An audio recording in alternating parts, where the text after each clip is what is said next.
বন্ধুরা, সম্প্রতি আমরা আহমেদাবাদ বিমান দুর্ঘটনার কথা জানি, যেখানে মাত্র একজন ছাড়া বাকি সবাই খুব মর্মান্তিকভাবে মারা গেছেন।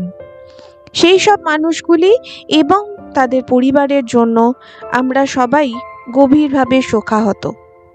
ঠিক কতটা যন্ত্রণা পেয়ে তাদের মৃত্যু হয়েছে সেটা আমরা আন্দাজও করতে পারবো না। তাই আজ আর অন্য কোনো বিষয় নয়, আজ আমি তোমাদের জানাবো এমন একটা আশ্চর্য ঘটনা, যেখানে এমনই একটা বিমানের সাথে ঘটেছিল এমন অদ্ভুত কিছু ঘটনা যেটার আজও কোনো ব্যাখ্যা পাওয়া যায় না। এবং সেই বিমানে যে সমস্ত প্যাসেঞ্জাররা ছিল, তাদের যে প্রিয়জনেরা, তাদের কাছে আজও এটা একটা বড় প্রশ্ন যে কি হয়েছিল তাদের কাছের মানুষগুলোর সাথে। তাহলে চলো শুরু করা যাক আজকের ভিডিও। কুয়ালালামপুর ইন্টারন্যাশনাল এয়ারপোর্টে বোয়িং 777 মালয়েশিয়া থেকে চীনের বেজিংয়ে যাওয়ার জন্য প্রস্তুতি নিচ্ছিল। এই মালয়েশিয়ান বোয়িং 777 প্লেনটি নিয়মিতভাবেই মালয়েশিয়া থেকে বেজিং যাতায়াত করত। এই ফ্লাইটের পাইলটরা ছিলেন ক্যাপ্টেন জাহারি আহমেদ শাহ এবং কো পাইলট ছিলেন ফারিক আব্দুল হামিদ। এছাড়াও এই ফ্লাইটে ছিলেন 10 জন কেবিন ক্রিউ এবং 227 জন প্যাসেঞ্জার্স। টেক অফ করার 1 ঘন্টার মধ্যেই প্লেনটি সাউথ চায়না সি এর থেকে প্রায় 35,000 ফুট উচ্চতায় পৌঁছে গেছিল। এরপর MH370-কে ভিয়েতনাম থেকে তার লোকেশন সম্পর্কে জানাতে সিগন্যাল দেওয়া হয়, কিন্তু তখনও কেউ বুঝতে পারেনি যে ঠিক এরপরেই কি হতে চলেছে।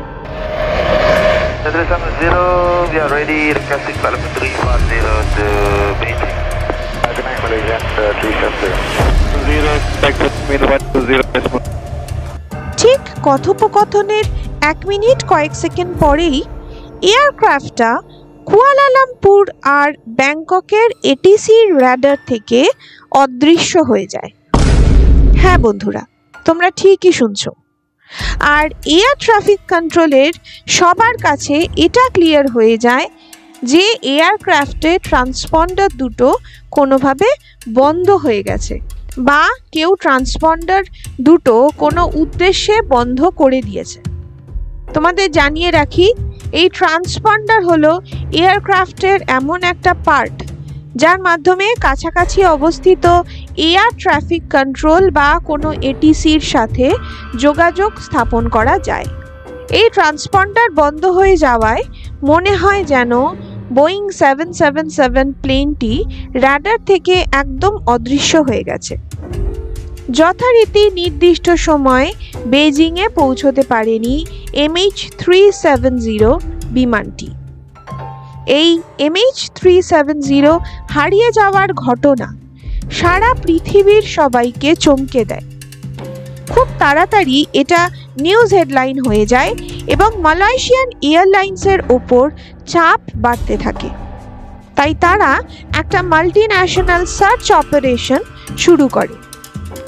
এই সার্চ অপারেশনে সাউথ চায়না সিতে প্রথম খোঁজা শুরু হয়, যেহেতু এই সাউথ চায়না সিতেই প্লেনটি অদৃশ্য হয়ে গেছিল রাডার থেকে, তাই। কিন্তু অনেক খোঁজাখুঁজির পরে কিছুই পাওয়া যায় না। এরপর এই সার্চ কমিটি আরও ডিপলি ইনভেস্টিগেট করতে শুরু করে। এই ইনভেস্টিগেশনে উঠে আসে এক অদ্ভুত তথ্য।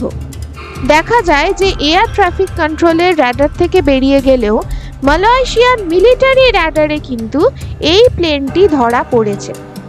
সেখানে দেখা যায় যে রাত 1:21 মিনিটে MH370 অদৃশ্য হয়ে যায়নি।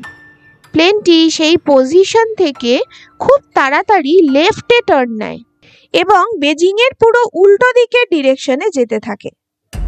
এটা আবার মালয়েশিয়ার দিকে আসতে থাকে এবং সেখান থেকে নর্থ ওয়েস্ট ডিরেকশনে ঘুরে আন্দামানের দিকে যেতে থাকে। এরপর প্রায় 1 ঘন্টা ধরে এই প্লেন মিলিটারি রাডারে ধরা পড়ে।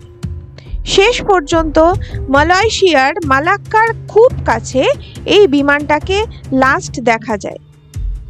এর থেকে এটা স্পষ্ট হয় যে MH370 বিমানটি ততক্ষণ পর্যন্ত ক্র্যাশ করেনি। তার মানে এই প্লেনটাকে কেউ ইচ্ছা করেই ভুল পথে নিয়ে যাচ্ছিল। তাহলে কি প্লেনটা হাইজ্যাক্ট হয়েছিল, নাকি পাইলট নিজেই ভুল পথে নিয়ে যাচ্ছিলেন প্লেনটাকে? এরপর আবার ইন্ডিয়ান ওশানে সার্চ অপারেশন চালানো হয়, যদি এরপর প্লেনটি ক্র্যাশ হয়ে থাকে সেই সম্ভাবনায়। কিন্তু এবারও কিছুই পাওয়া যায় না। এর মধ্যে ওই প্লেনের 2 জন প্যাসেঞ্জার জাল পাসপোর্ট নিয়ে ট্রাভেল করছিল জানা যায়। আবার একটা সম্ভাবনা দেখা যায়, তাহলে কি প্লেনটা সত্যি হাইজ্যাক্ট হয়েছিল?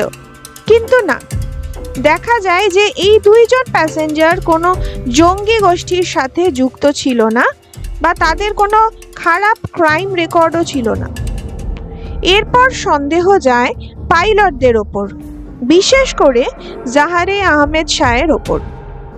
কারণ জানা যায় যে তার একটা পলিটিক্যাল ব্যাকগ্রাউন্ড ছিল, এবং কেউ কেউ মনে করে যে এর পিছনে বোধহয় কোনো পলিটিক্যাল ষড়যন্ত্র ছিল। কিন্তু তাহলেও প্লেনের ধ্বংসাবশেষটা তো পাওয়া যাবে। এর মধ্যে একটি স্যাটেলাইট থেকে জানা যায় সব রাডারের সাথে যোগাযোগ হারাবার পরেও এই প্লেনটি 5 ঘন্টারও বেশি জার্নি করেছিল। ঘটনার একটা লম্বা সময়ের পর হঠাৎই একটা বড় ক্লু সামনে আসে। ইন্ডিয়ান ওশানে আফ্রিকার কাছে একটা আইল্যান্ড আছে যার নাম রিইউনিয়ন আইল্যান্ড। হঠাৎই একদিন সমুদ্রের ঢেউয়ের সাথে প্লেনের একটা ভাঙা অংশ ভেসে আসে। পরীক্ষা করে দেখা যায় যে এটা বোয়িং 777-এরই অংশ। এই প্রথম একটা ছোট্ট আশার আলো দেখা গেল MH370-র ব্যাপারে। এর থেকে আন্দাজ করা হয় যে MH370 ক্র্যাশ করেছিল সমুদ্রে। এরপর মাদাগাস্কার, মোজাম্বিক, সাউথ আফ্রিকা এরকম আরও অনেক জায়গায় সমুদ্রে প্লেনের ভাঙা অংশ ভেসে আসে, যেগুলোর মধ্যে অনেকগুলোকেই MH370-র পার্টস বলে দাবি করেছিলেন অনেক এক্সপার্টরাই। কিন্তু এখনও অনেক প্রশ্নের উত্তর পাওয়া বাকি ছিল, যেমন প্লেনটা কিভাবে, কখন বা কেন ক্র্যাশ করেছিল। আস্তে আস্তে অনেক রকম থিওরি সামনে আসতে থাকে, যার মধ্যে প্রথম থিওরি ছিল মেকানিক্যাল ফেলিওর। কয়েকজনের মতে প্লেনে কোনো মেকানিক্যাল ফেলিওরের জন্য প্লেনের ইঞ্জিন বন্ধ হয়ে গেছিল এবং এমার্জেন্সি ল্যান্ডিংয়ের জন্য পাইলট কোনো কাছাকাছি এয়ারপোর্ট খুঁজছিলেন, সেই কারণে রুট চেঞ্জ করেছিলেন। কিন্তু তাতেও একটা শার্প লেফট টার্ন নেওয়া বা ট্রান্সপন্ডার বন্ধ হয়ে যাওয়ার কোনো ব্যাখ্যা কিন্তু পাওয়া যায় না। আবার কেউ কেউ মনে করেন যে এই প্লেনে এমন কিছু একটা ছিল যেটা কেউ বা কারা চায়নি যে চায়না পর্যন্ত পৌঁছাক, তাই তারা প্লেনটাকে আন্টার্কটিকায় নামায়, কারণ সেটাই তাদের জন্য সবচেয়ে নিরাপদ জায়গা ছিল এই প্লেনটাকে লোকাবার জন্য।